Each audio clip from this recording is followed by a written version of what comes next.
हाय। आज हम समझेंगे कि स्पर्म का प्रोडक्शन एक आदमी में कहाँ होता है, कैसे होता है और वो क्या रास्ता ट्रैवल करते हैं। और जो स्पर्म की एबनॉर्मलिटीज़ होती है यानी सीमन एनालिसिस की रिपोर्ट में जो हमें दिक्कतें दिखती हैं स्पर्म की मात्रा में, मोटिलिटी में और कभी कभार नील स्पर्म जो होता है उसका क्या कारण होता है। तो सबसे पहले समझते हैं मेल ऑर्गन्स के बारे में। मेल्स में 2 टेस्टिस होती हैं। ये वो जगह है जहाँ पे स्पर्म का प्रोडक्शन होता है। स्पर्म प्रोडक्शन के साथ साथ यहाँ बनता है मेल का हार्मोन जिसे कहते हैं टेस्टोस्टेरॉन। अब टेस्टोस्टेरॉन बहुत ज़रूरी होता है स्पर्म के प्रोडक्शन के लिए और मेल के सारे फीचर्स के लिए। ये टेस्टोस्टेरॉन का प्रोडक्शन और स्पर्म का प्रोडक्शन कंट्रोल होता है ब्रेन से। मेल ब्रेन रिलीज करता है एफएसएच और एलएच हार्मोन, जिसमें से एलएच हार्मोन जो एक्ट करता है टेस्टिस पे, उससे होता है स्पर्म प्रोडक्शन और टेस्टोस्टेरॉन प्रोडक्शन। नाउ टेस्टिस से स्पर्म प्रोड्यूस होके ट्रैवल करते हैं bye means of a duct. सबसे पहले वो जाते हैं एपिडिडमिस में। सो ये वाला जो पार्ट है इसके अंदर आती है स्पर्म की मैच्योरिटी और मोटिलिटी एंड यहाँ से वो ट्रैवल करेंगे। तो उसके साथ साथ जो आप सीमन में वाइटिश कंटेंट देखते हैं एसेंशियली वो ग्लैंड्स की सिक्रीशन होती है और वो इस डक्ट में ग्लैंड्स की सिक्रीशन पोर हो जाती है और ये दोनों तरफ पे हो रहा होता है। ये दोनों साइड की डक्ट कंबाइन करके इजैक्यूलेटरी डक्ट के माध्यम से सीमन का जो डिस्चार्ज है वो पीनस से होता है। सो स्पर्म प्रोडक्शन के बाद स्पर्म ट्रैवल करते हैं इस डक्ट में, मोटिलिटी अचीव करते हैं और उसके बाद सीमन का जो पूरा वॉल्यूम है वो ग्लैंड से आता है जो वाइटिश फ्लूइड है एंड वो जाके इजैक्यूलेट से बाहर रिलीज होता है। अब इस स्पर्म प्रोडक्शन के लिए कुछ हार्मोन्स जो बहुत रेलेवेंट है वो है एफएसएच एलएच हार्मोन्स, इसमें भी एलएच ज़्यादा जो ब्रेन से रिलीज हो रहा है, और टेस्टोस्टेरॉन हार्मोन। सो इस पूरे पाथ में अगर कोई दिक्कत होती है हार्मोन की या फिर कहीं पे कोई रुकावट हो किसी तरह की या ग्लैंड्स की कोई दिक्कत हो तो सीमन की एबनॉर्मलिटीज़ हम सीमन एनालिसिस में देखते हैं। तो अगर हमारी रिपोर्ट में नील स्पर्म्स हैं यानी जिसको हम एजोस्पर्मिया कहते हैं, तो ये एजोस्पर्मिया की जो प्रॉब्लम है इसका कारण हो सकता है या तो ऑब्स्ट्रक्टिव यानी रास्ते में कोई रुकावट है या फिर नॉन ऑब्स्ट्रक्टिव एजोस्पर्मिया।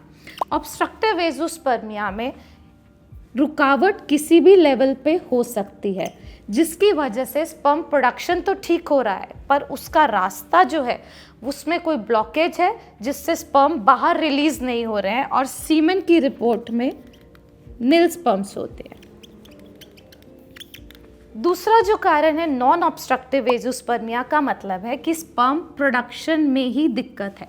अब ये स्पर्म प्रोडक्शन की जो दिक्कत है ये 2 कारणों से हो सकती है। एक कि ब्रेन से जो हमारा हार्मोन रिलीज होना चाहिए वो ही नहीं हो रहा हो, और दूसरा टेस्टिस के लेवल पे जो ये काम है ये ना ढंग से हो रहा हो। तो एजोस्पर्मिया में सीमन का प्रोडक्शन तो फिर हो सकता है हो रहा हो ग्लैंड्स की वजह से, बट उसके अंदर सीमन एनालिसिस का रिपोर्ट होता है नील स्पर्म। सो सीमन एनालिसिस का रिपोर्ट हमें बहुत सारी चीज़ें बताता है। अगर उसकी वॉल्यूम भी कम है तो इसका मतलब यहाँ प्रोडक्शन ग्लैंड्स की भी हो सकता है अफेक्टेड हो और रुकावट हो सकता है ग्लैंड्स की सिक्रीशन के बाद किसी लेवल पे हो। पर अगर उसका वॉल्यूम ठीक है तो हो सकता है रुकावट यहाँ हो या फिर स्पर्म का प्रोडक्शन दोनों कारणों की वजह से नहीं हो रहा हो। अब इसका इलाज क्या है? अगर सीमन में नील स्पर्म्स होते हैं, अगर हार्मोन की डेफिशिएंसी ब्रेन के लेवल पे है तो हम ये हार्मोन बाहर से सप्लीमेंट कर सकते हैं और सीमन प्रोडक्शन को रिस्टोर कर सकते हैं।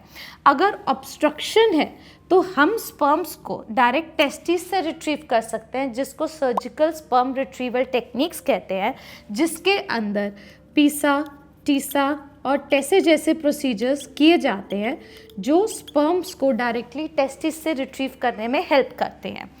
और जब हम नॉन ऑब्स्ट्रक्टिव एजोस्पर्मिया में बात करें कि टेस्टिस में ही स्पर्म प्रोडक्शन नहीं हो रहा, तो इसको जानने के लिए भी ऐसा देखा गया कि माइक्रोस्कोप से कुछ पैची एरियाज में स्पर्म प्रोडक्शन फिर भी हो रहा होता है चाहे बाहर इजैक्यूलेट में कोई स्पर्म नहीं हो। तो इसको भी हम माइक्रोटेसी यानी माइक्रोस्कोप गाइडेड प्रोसीजर से स्पर्म्स को डायरेक्टली टेस्टिस से रिट्रीव कर सकते हैं और उसके भी अच्छे चांसेस होते हैं अगर वो आईवीएफ में प्रयोग किए जाएं तो अपने ही जेनेटिक मेकअप का बच्चा होने में। बट अगर इसमें से कभी भी स्पर्म रिट्रीवल नहीं हो पा रहा है तो तब ऑप्शन होती है डोनर स्पर्म की। डोनर स्पर्म हम बैंक से ले सकते हैं और उसको यूज़ कर सकते हैं प्रेगनेंसी लाने में। अगर आपके स्पर्म प्रोडक्शन से रिलेटेड, सीमन एनालिसिस की रिपोर्ट से रिलेटेड और अगर आपकी रिपोर्ट नील स्पर्म है तो उसमें क्या कारण है, इससे संबंधित कोई भी डाउट्स हो तो हमें ज़रूर मैसेज करें। हम आपकी हेल्प करने के लिए हमेशा तैयार। Thank you.